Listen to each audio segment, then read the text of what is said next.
নমস্কার বন্ধুরা, আশা করি সবাই খুব ভালো আছো। আমিও তোমাদের আশীর্বাদ ও ভালোবাসায় বেশ ভালো আছি। আবারও একটা নতুন ভিডিও নিয়ে তোমাদের সঙ্গে হাজির হয়েছি। আমার এই ভিডিওটা যদি তোমাদের ভালো লাগে অবশ্যই ভিডিওতে একটা লাইক করে, চ্যানেলে নতুন বন্ধু হলে অবশ্যই চ্যানেলটা সাবস্ক্রাইব করে দেওয়ার অনুরোধ রইল সমস্ত বন্ধুদের কাছে। তো চলো বন্ধুরা, আমরা মেন ভিডিওতে ফিরে যাই। তা দেখো বন্ধুরা, ডালে থাকে প্রচুর পরিমাণে ময়লা। তো ওই কারণের জন্য কিন্তু ডালটাকে খুব ভালো মতন করে দেখো ধুয়ে নিয়েছি এখানে। তো আজকে আমি যে জিনিসটা তোমাদের সঙ্গে শেয়ার করব, তোমরা আশা করি থাম্বনেল দেখে বুঝতেই পেরে গেছো, একদমই কোনো রকম কোনো গ্যাস খরচা ছাড়াই কিন্তু আজকে আমি ডাল সিদ্ধ করে তোমাদের সঙ্গে শেয়ার করব। তা দেখো বন্ধুরা, এই রকম ধরনের কৌটোর মধ্যে একদম কোনো রকম কোনো গ্যাস খরচ ছাড়াই কিন্তু ডাল সিদ্ধ করে ফেলবো। তো কিভাবে করব সেটাই আমি তোমাদের সঙ্গে আজকে শেয়ার করছি। তো দেখো বন্ধুরা, ডালটাকে আমি প্রথমেই ভালো করে ধুয়ে নিয়েছি। তো সেই ধোয়া ডালটাকে কিন্তু আমি এই কৌটোর মধ্যে দিয়ে দিলাম।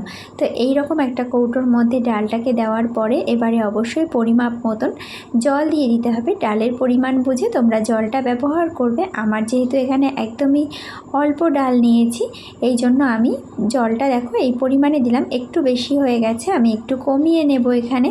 তো কেননা এতটা জল দিলে কি হবে বলো তো বন্ধুরা, নিচের ডালগুলো আর সিদ্ধ হবে না। তো তোমরা আঙুল মেপে একটু জলটা দেবে। যে পরিমাণে ডাল থাকবে সেই পরিমাণে ডালের ওপরের থেকে আঙুলটা মেপে ওই 1-1.5 আঙুল মতন একটু বেশি করে জল দেবে। এখানে আমি দিয়ে দিলাম একটা লঙ্কা। বেশ ডাল সিদ্ধর সাথে কিন্তু ঝাল ঝাল করে লঙ্কা দিয়ে, সর্ষের তেল দিয়ে, ঘি দিয়ে ভাত মেখে খেতে ভীষণ ভালো লাগে। আর এর মধ্যে দিয়ে দিলাম পরিমাণ মতন লবণ। তোমরা যে যার স্বাদ মতন লবণটা এর মধ্যে দিয়ে দেবে। ইচ্ছা হলে দেবে, না ইচ্ছা হলে দেবে না। লবণটা দিলে ডালটা গলে যাবে তাড়াতাড়ি, এটাই আর কি। তো দেখো বন্ধুরা, এর মধ্যে আমি লবণটাও দিয়ে দিলাম। আর এটাকে আমি কৌটোর ঢাকনাটাকে বেশ ভালো করে টাইট করে আটকে নিয়েছি। এবারে আমি এটাকে যেটা করব সেটাই তোমাদের সঙ্গে যেটা দেখানোর বিষয়, যে ডালটা একদমই কিভাবে গ্যাস খরচ ছাড়াই কিভাবে সিদ্ধ হয়ে যাবে। এই যে আমরা ভাত রান্না করছি, ভাত রান্না করার জন্য আমাদের তো একটা গ্যাস খরচা হচ্ছে, সেই গ্যাসের সঙ্গে একই গ্যাসে কিন্তু ভাতের যে গরম একটা ভাপ থাকে, সেই ভাপেই কিন্তু ডালটা একদমই সিদ্ধ হয়ে যাবে।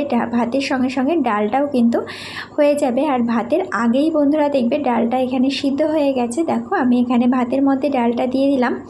এরপরে আমি তোমাদেরকে দেখাবো, কিছুক্ষণ বাদে আমি ফিরে আসছি। দেখো ভাত কিন্তু উতাল এখানে চলে এসেছে। দেখো এখানে আমি তোমাদেরকে ঢাকনা উঠিয়ে দেখাচ্ছি, ভাত কিন্তু উতাল চলে এসে প্রায় হয়ে এসেছে।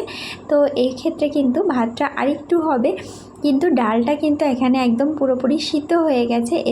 এবারে আমি এটাকে তুলে ফেলবো। তারপরে তোমাদেরকে দেখাবো যে কিভাবে আমি কত সুন্দর করে ভাতের মধ্যে দিয়ে ডালটাকে আমি সুন্দর করে সিদ্ধ করে নিলাম। কি হলো, ওটা একদম গরম হয়ে আছে, এজন্য এরকম একটা কাপড় দিয়ে তোমরা ধরে তুলে নেবে। অবশ্যই কাপড়টাকে একটু মোটা করে দেবে। যাদের অভ্যাস নেই তাদের কিন্তু হাতে তাপ লাগতে পারে। আমার যেহেতু এটার অভ্যাস আছে, এই জন্য আমার হাতে খুব একটা বেশি গরম তাপ লাগেনি, আমি সহজেই তুলে ফেলতে পেরেছি। দেখো বন্ধুরা, এটা যেহেতু গরম আছে, তো গরম অবস্থায় না ঢাকনাটা সহজে খোলা যায় না। এটা ঠান্ডা হলে ঢাকনাটা খুব সহজেই খুলে যাবে, কেননা এটার ভেতর থেকে ভাপটা বেরিয়ে যাবে আর ঢাকনাটা খুব সহজেই খুলে যাবে। তো বন্ধুরা দেখো, আমি তোমাদেরকে এবারে ঢাকনাটা খুলে দেখাচ্ছি যে কত সহজেই ঢাকনাটা খুলে যাচ্ছে। দেখো বন্ধু, এবারে আমি তোমাদেরকে ডালটা দেখাবো। তোমরা আশা করি দেখে বুঝতেই পারছো যে কত সুন্দর করে ডালটা গলে গেছে। দেখো একটা চামচ দিয়ে আমি তোমাদেরকে দেখাচ্ছি যে ডালটা ঠিক কত সুন্দর করে দেখো গলে গেছে। দেখে বোঝাই যাচ্ছে না ডালটা আমরা আলাদাভাবে গ্যাসে রেখে সিদ্ধ করেছি না ভাতের মধ্যে দিয়ে সিদ্ধ করেছি।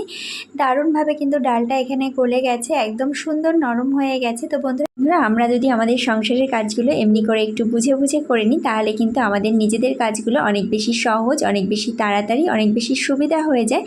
আর আমরা আমাদের নিজেদের সংসার খরচাও কিন্তু বেশ খানিকটা বাঁচাতে পারি, কারণ এখনকার দিনে গ্যাসের কিন্তু প্রচুর দাম। এই জন্য এমনি করে যদি আমরা কাজগুলো একটু সুবিধা করে নিতে পারি, গ্যাস খরচাটা একটু হলেও বাঁচাতে পারি, তাহলে কিন্তু আমাদের নিজেদের সংসারেরই অনেকটা বেশি উপকার, অনেকটা বেশি খরচ বাঁচিয়ে আমাদের সংসার খরচাটা একটু হলেও বাঁচাতে পারি। বন্ধুরা, ভিডিওটা ভালো লাগলে অবশ্যই ভিডিওতে লাইক, কমেন্ট, শেয়ার করে দেবে।